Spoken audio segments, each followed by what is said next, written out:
Doctor ortho Ayurvedic oil and capsule. अब दर्द भी घुटने टेकेगा।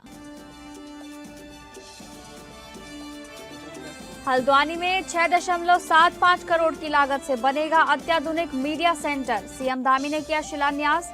कहा पत्रकार कल्याण कोष की राशि को बढ़ाकर 5 करोड़ किया गया है।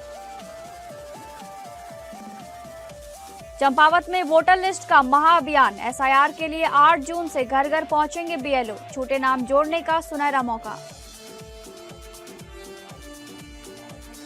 रुद्रपुर में बकरीद को लेकर प्रशासन अलर्ट मोड में। एसएसपी संघ की सुरक्षा व्यवस्था पर चर्चा। पीस कमेटी की बैठकों के निर्देश।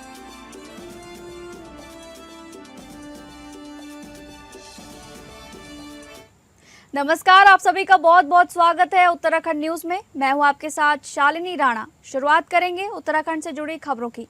उत्तराखंड में पत्रकारों के सशक्तिकरण, कार्यकुशलता और लोकतांत्रिक व्यवस्था को मजबूत करने की दिशा में आज एक ऐतिहासिक अध्याय जुड़ा है। मुख्यमंत्री पुष्कर सिंह धामी ने हल्द्वानी में 6,75,88,000 की लागत से निर्मित होने वाले भव्य और अत्याधुनिक कुमाऊं मीडिया सेंटर भवन का विधिवत शिलान्यास किया। लोकतंत्र के चौथे स्तंभ को समर्पित ये बहुउद्देश्य केंद्र digital studio, high speed internet, press conferencing hall और दूरस्थ क्षेत्रों से आने वाले पत्रकारों के लिए आवासीय गेस्ट रूम जैसी विश्व स्तरीय सुविधाओं से लैस होगा। मुख्यमंत्री ने इस अवसर पर पत्रकारों के कल्याण के लिए कई बड़ी घोषणाएं भी की, जिससे कुमाऊं मंडल के मीडिया जगत में भारी उत्साह है। शिलान्यास समारोह को संबोधित करते हुए मुख्यमंत्री पुष्कर सिंह धामी ने कहा कि ये मीडिया सेंटर केवल एक कंक्रीट का भवन नहीं, बल्कि निष्पक्ष पत्रकारिता और जन जन की आवाज को अभिव्यक्त करने का एक जीवंत मंच बनेगा। अब तक कुमाऊं मंडल के पत्रकारों को अपने प्रशासनिक और विभागीय कार्यों के लिए बार बार राजधानी देहरादून की दौड़ लगानी पड़ती थी, लेकिन इस केंद्र के बनने के बाद समाचार पत्रों के निरीक्षण सहित अधिकांश महत्वपूर्ण कार्य हल्द्वानी से ही पारदर्शी और त्वरित रूप से संचालित हो सकेंगे, जिससे पत्रकारों के समय और संसाधनों की बड़ी बचत होगी।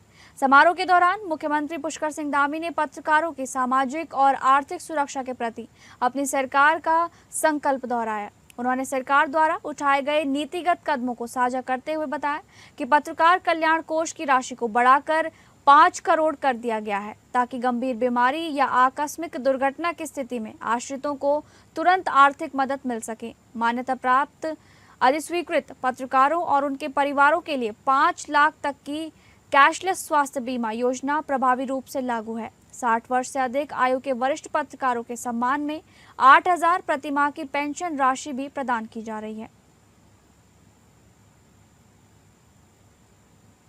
अब हमने जो लैंड जिहाद, लव जिहाद, थूक जिहाद, मजार जिहाद, अतिक्रमण, इसके खिलाफ जो कार्रवाई की, कुछ लोगों ने कहा कि उस समय ये सिर्फ बयानबाजी हो रही है, इस पर कोई काम नहीं हो रहा है। लेकिन आज बंगाल और असम जैसे राज्यों में भी, वहाँ पर भी ये मुद्दे अब प्रमुखता से उठ रहे हैं। वहाँ की सरकारें भी अब इन पर काम कर रही है। इसका मतलब साफ है कि देश अब आंखें बंद करके नहीं, खुले आंखों से देशवासी आज की कार्रवाइयों को देख रहे हैं। अब केवल बातों से काम चलने वाला नहीं है, अब काम करना पड़ता है, क्योंकि जनता बहुत जागरूक है। और हमने ये स्पष्ट कर दिया है कि उत्तराखंड के अंदर लैंड जिहाद के मामले हैं, अवैध कब्जे हैं, फर्जी पहचान पत्र बनाने हैं, घुसपैठियों को यहाँ शरण देना हो, अवैध रूप से चलने वाले मदरसे हों, इन सभी को हम सख्ती से कानून के दायरे में ला रहे हैं। और उसका व्यापक परिणाम भी हो रहा है कि आज आप देख रहे होंगे कि अतिक्रमण बड़ी संख्या में आज हटा है। और आगे की कार्रवाई का सवाल है, तो मैं साफ कहना चाहता हूं कि ये देश संविधान के आधार पर चलता है, विधि व्यवस्था से चलता है, इसके नियम कानून हैं। कोई व्यक्ति नियम कानून से बड़ा नहीं है और हम नियम कानून को सख्ती से देवभूमि उत्तराखंड में लागू करेंगे। अगली खबर का रुख करेंगे, जहां चंपावत में आयोजित जनता मिलन कार्यक्रम में जिलाधिकारी मनीष कुमार ने संवेदनशील प्रशासन की मिसाल पेश की। दूर दराज के गांवों से आए फरियादियों की समस्याएं सुनकर डीएम ने कई मामलों का मौके पर ही समाधान कराया और अफसरों को सख्त लहजे में कहा कि जन शिकायतों में किसी भी तरह की ढिलाई बर्दाश्त नहीं होगी। जन सुनवाई में कुल 106 शिकायतें दर्ज हुई। सबसे संवेदनशील मामला बाराकोट के कोठेरा गाँव से आया, जहां पार्वती रावत ने अपने दिव्यांग बेटे शिवांग के इलाज और आर्थिक मदद की गुहार लगाई। डीएम ने तुरंत संज्ञान लेते हुए जिला अस्पताल की डीडीआरसी में शिवांग की थेरेपी शुरू कराने के निर्देश दिए। साथ ही उसकी पढ़ाई और बेहतर इलाज की पूरी व्यवस्था सुनिश्चित करने को कहा। गोली क्षेत्र के आंगनबाड़ी केंद्र में पानी की समस्या पर डीएम ने नाराजगी जताई। उन्होंने जिला कार्यक्रम अधिकारी को जिले के सभी आंगनबाड़ी केंद्रों का निरीक्षण कर व्यवस्थाओं की गुणवत्ता जांचने और विस्तृत रिपोर्ट सौंपने के आदेश दिए। जयगांव जैतौली के धर्मानंद ने पीएमजीएसवाई में मुआवजा न मिलने की शिकायत की।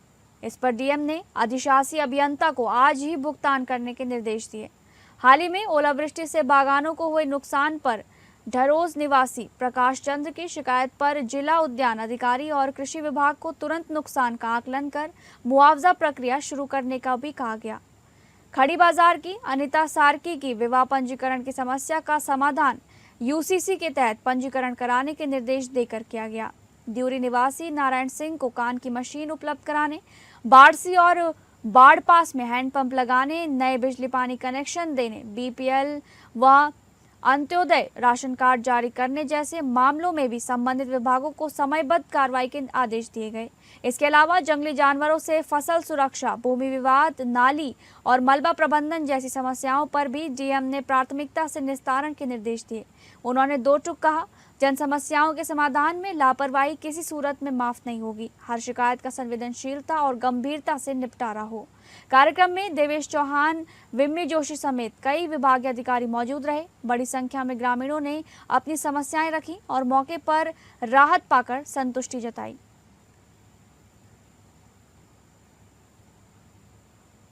अगली खबर जनपद चंपावत के ग्राम पंचायत मल्ला बापर में घर घर नल जल योजना को लेकर उठी ग्रामीणों की समस्या पर अब प्रशासन हरकत में आ गया है। गांव वासियों द्वारा जिलाधिकारी को सौंपे गए प्रार्थना पत्र के बाद जिलाधिकारी मनीष कुमार ने मामले का तत्काल संज्ञान लेते हुए संबंधित विभाग को आवश्यक निर्देश जारी कर दिए हैं। ग्रामीणों का आरोप था कि गांव में घर घर नल योजना का कार्य लंबे समय पहले पूरा होने के बावजूद नई पेयजल योजना से जलापूर्ति शुरू नहीं की गई है। इसके चलते ग्रामीण आज भी पुराने जल स्रोतों के भरोसे रहने को मजबूर हैं। ग्रामीणों का कहना है कि वर्ष 1975 की पुरानी योजना और सीमित जल स्रोतों से पूरे गांव की जरूरतें पूरी नहीं हो पा रही हैं, जिससे आए दिन पेयजल संकट गहराता जा रहा है। गांव वासियों ने जिलाधिकारी को दिए प्रार्थना पत्र में नई बनी पेयजल टंकी और पाइपलाइन को जल्द चालू कराने की मांग उठाई थी। मामले की गंभीरता को देखते हुए डीएम मनीष कुमार ने तत्काल संबंधित विभाग को निर्देशित करते हुए 1 सप्ताह के भीतर जलापूर्ति सुचारू करने और ग्रामीणों को पेयजल समस्या से राहत दिलाने के आदेश दिए। सूत्रों के अनुसार संबंधित विभाग ने भी जिलाधिकारी को भरोसा दिलाया है कि तय समय सीमा के भीतर गांव की पेयजल व्यवस्था को दुरुस्त कर दिया जाएगा और ग्रामीणों को जल्द राहत मिलेगी। अब देखना ये होगा कि प्रशासनिक निर्देशों के बाद मल्ला बापर के ग्रामीणों को आखिर कब तक स्वच्छ और नियमित पेयजल की सुविधा मिल पाती है।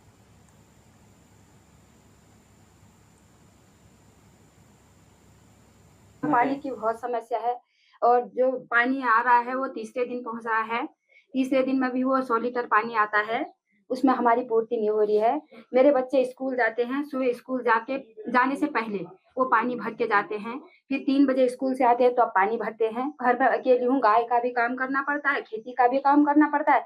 अब बच्चे क्या क्या करेंगे, पानी भरेंगे, पढ़ाई करेंगे कि स्कूल क्या जाएंगे। हमारे यहाँ मल्ला बापरू रोड साइड है, यहाँ पे पानी की काफ़ी दिक्कत है। 1975 में एक योजना बनी थी और हाइट ज़्यादा होने की वजह से स्रोत मिले नहीं, तो 2-3 बोरवेल जल निगम द्वारा खुदाए गए, नहीं निकला।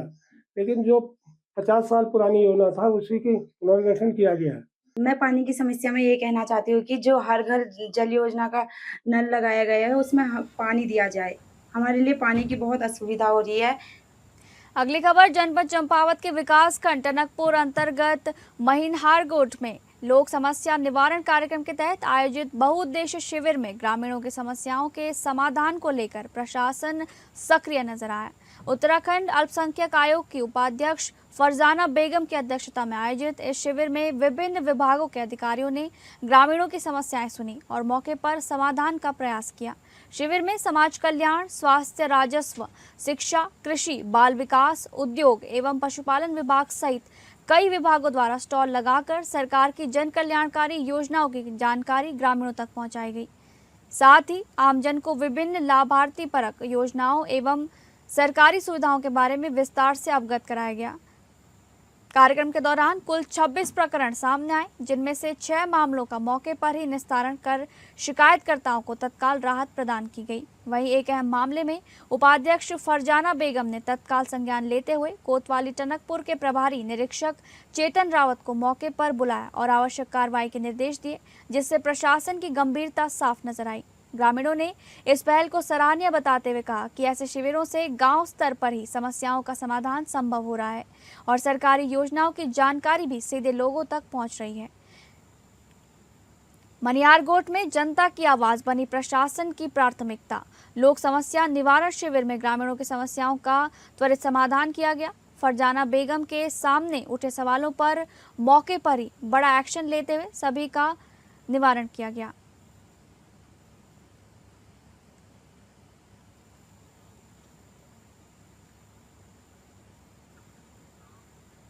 चंपावत में मतदाता सूची को शुद्ध और पारदर्शी बनाने के लिए 8 जून से 7 जुलाई 2026 तक विशेष गहन पुनरीक्षण यानी कि SIR अभियान चलेगा। जिलाधिकारी मनीष कुमार ने राजनीतिक दलों के साथ बैठक में कार्यक्रम की रूपरेखा साझा की। डीएम ने कहा कि लोकतंत्र की मजबूती के लिए शुद्ध मतदाता सूची जरूरी है।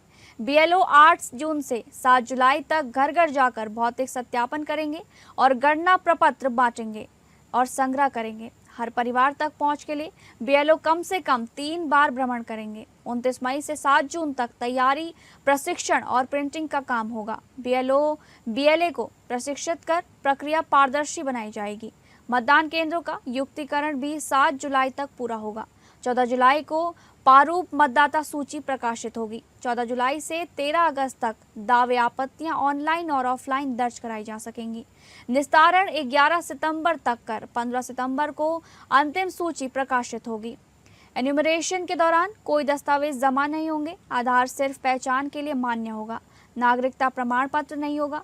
आधार देना वैकल्पिक है। डीएम ने दलों से हर बूथ पर BLA 2 नियुक्त करने और BLO को सहयोग देने की अपील की है, ताकि कोई पात्र मतदाता छूटे नहीं। छूटे मतदाता प्रारूप 6 और घोषणा पत्र भरकर नाम जुड़वा सकते हैं। सहायता के लिए जिला आपदा प्रबंधन कार्यालय में 24 घंटे कंट्रोल रूम बनाया गया है।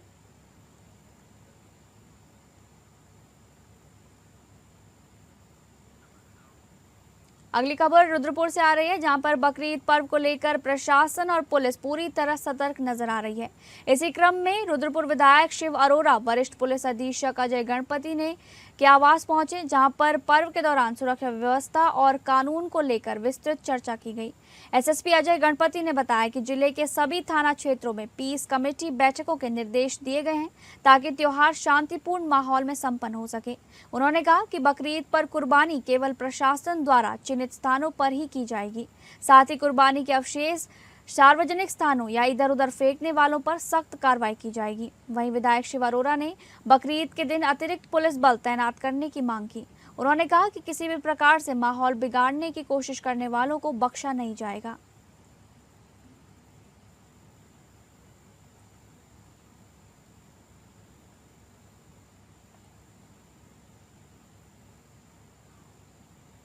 वहीं इस क्रम में रुद्रपुर में इस बार बकरीद को लेकर जिस तरह नगर निगम प्रशासन अब तक का सबसे सख्त एक्शन प्लान लागू करने वाली है, महापौर विकास शर्मा के निर्देश पर खुले में कुर्बानी, नालियों में खून बहाने और पशुओं के अवशेष फेंकने पर पूर्ण प्रतिबंध लगाया गया है।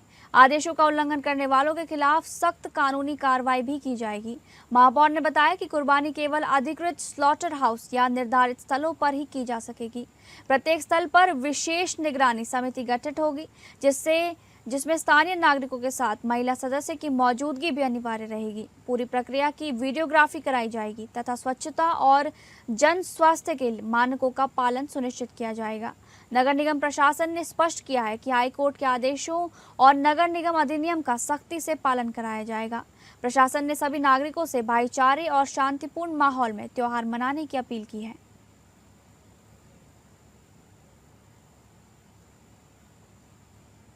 हमारे पास कुछ विश्व हिंदू परिषद, ब्राह्मण महासभा ने संगठनों ने मांग की थी कि माननीय उच्च न्यायालय की जो रिट संख्या 103 2018 104 2018 है, उसका पालन नगर निगम में कराया जाए। तो हमने इसका आदेश यहाँ से जारी कर दिया है और इसमें हमने तय किया है कि माननीय उच्च न्यायालय के जो आदेश है उनका पूरी तरह से रुद्रपुर नगर निगम क्षेत्र में पालन किया जाएगा। जन स्वास्थ्य एवं स्वच्छता की दृष्टि से बकरीद की कुर्बानी पर अनुज्ञा प्राप्त स्लॉटर हाउसों में ही की जाएगी। उक्त के अतिरिक्त कुर्बानी स्थल पर मात्र एक कुर्बानी दी जाएगी। प्रत्येक कुर्बानी स्थल की कुर्बानी कार्रवाई समाज द्वारा गठित समिति की निगरानी में की जाएगी। माननीय उच्च न्यायालय उत्तराखंड नैनीताल के आदेश का अनुपालन सुनिश्चित करते हुए की जाएगी। प्रत्येक समिति में कम से कम 5 और मैक्सिमम 11 सदस्य हो सकते हैं। खबरों के सिलसिले में आगे बढ़ेंगे। देश भर में बढ़ती ईंधन खपत और संसाधनों के संरक्षण को लेकर जहां सरकारें समय समय पर जागरूकता अभियान चलाती रही हैं, वहीं अब उत्तराखंड के जनपद चंपावत की समाज सेवी रीता गैतोड़ी ने इस मुहिम को जन जन तक पहुंचाने का बीड़ा उठाया है। जनपद चंपावत के जिलाधिकारी मनीष कुमार के प्रेरणादायक प्रयासों से सीख लेते हुए रीता गैतोड़ी इन दिनों दिल्ली के विभिन्न प्रमुख स्थानों पर लोगों को पेट्रोल डीजल बचाने और अनावश्यक ईंधन खपत रोकने के लिए जागरूक कर रही हैं। गौरतलब है कि चंपावत के जिलाधिकारी स्वयं हर सप्ताह नो व्हीकल डे को बढ़ावा देते हुए कई बार पैदल कार्यालय पहुंचकर समाज को सकारात्मक संदेश दे चुके हैं। उनका स्पष्ट संदेश है कि बेफिजूल वाहन उपयोग कम हो, सप्ताह में कम से कम एक दिन नो व्हीकल डे मनाया जाए और रेड लाइट पर गाड़ियों का इंजन बंद किया जाए, ताकि ईंधन की बचत के साथ साथ पर्यावरण संरक्षण और देश की अर्थव्यवस्था को मजबूती मिल सके। इसी सोच को आगे बढ़ाते हुए समाज सेवी रीता गैतोड़ी वर्तमान में दिल्ली के दिलशाद गार्डन, पुरानी दिल्ली रेलवे स्टेशन, लक्ष्मी नगर और आनंद विहार बस स्टेशन जैसे भीड़भाड़ वाले क्षेत्रों में लोगों को जागरूक कर रही हैं। वे लोगों से अपील कर रही हैं कि जरूरत पड़ने पर ही वाहन का उपयोग करें, ट्रैफिक सिग्नल पर इंजन बंद रखें और ईंधन की अनावश्यक बर्बादी रोकें। रीता गैतोड़ी का कहना है कि यदि हर नागरिक छोटी छोटी आदतों में बदलाव लाए तो न केवल पेट्रोल डीजल की बचत होगी, बल्कि देश की आर्थिक स्थिति मजबूत होने के साथ साथ पर्यावरण संरक्षण में भी बड़ी मदद मिलेगी। अब ये पहल लोगों के बीच चर्चा का विषय बनी हुई है और इससे जनहित व राष्ट्रहित से जुड़ा एक प्रेरणादायक अभियान माना जा रहा है। जिलाधिकारी महोदय चंपावत के दिशा निर्देश पर पेट्रोल बचाने का निवेदन कर रही हूँ। मैं समाजसेविका रीता गैतोड़ी समस्त दिल्ली वासियों से निवेदन करती हूँ कि पेट्रोल बचाएं, जीवन को स्वस्थ बनाएं, भारतीय अर्थव्यवस्था को सुदृढ़ बनाएं, पेट्रोल बचाएं। मैं जिलाधिकारी महोदय। अगली खबर, चंपावत जिला पंचायत प्रतिनिधि सुंदर सिंह बोरा ने त्यूरी के स्कूलों और आंगनबाड़ी केंद्रों में जरूरतमंद बच्चों को कॉपी, पेन, पेंसिल बांटी।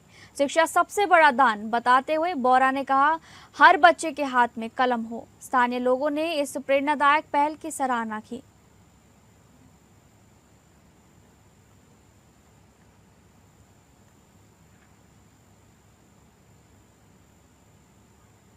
अगली खबर, खटीमा में ज्ञान और शिक्षा की अलख जगाने के उद्देश्य से जी राम जी लाइब्रेरी का भव्य शुभारंभ किया गया। कार्यक्रम में सीएम धामी ने शिरकत की। इस मौके पर क्षेत्र के जनप्रतिनिधियों, शिक्षाविदों और युवाओं की बड़ी भागीदारी देखने को मिली, जहां सीएम धामी ने कहा कि लाइब्रेरी केवल किताबों का संग्रह नहीं, बल्कि युवाओं के सपनों को दिशा देने वाला केंद्र है। यहाँ शांत वातावरण में बैठकर छात्र यूपीएससी, एसएससी, बैंकिंग और अन्य परीक्षाओं की तैयारी कर सकेंगे। कार्यक्रम में वक्ताओं ने युवाओं से आह्वान किया कि वे मोबाइल और नशे की लत से दूर रहकर किताबों से दोस्ती करें। लाइब्रेरी में प्रतियोगी परीक्षाओं की किताबों के साथ साथ साहित्य, इतिहास और सामान्य ज्ञान की पुस्तकों का भी समृद्ध संग्रह उपलब्ध कराया गया है। स्थानीय लोगों ने इस पहल की सराहना करते हुए कहा कि सीमांत क्षेत्र खटीमा में ऐसी आधुनिक लाइब्रेरी की लंबे समय से जरूरत थी। जी राम जी लाइब्रेरी के शुभारंभ से यहाँ के युवाओं को पढ़ाई के लिए बेहतर माहौल मिलेगा और उनका भविष्य संवर सकेगा। कुल मिलाकर ये पहल खटीमा में शिक्षा के प्रसार और जागरूकता की दिशा में एक बड़ा कदम साबित होगी।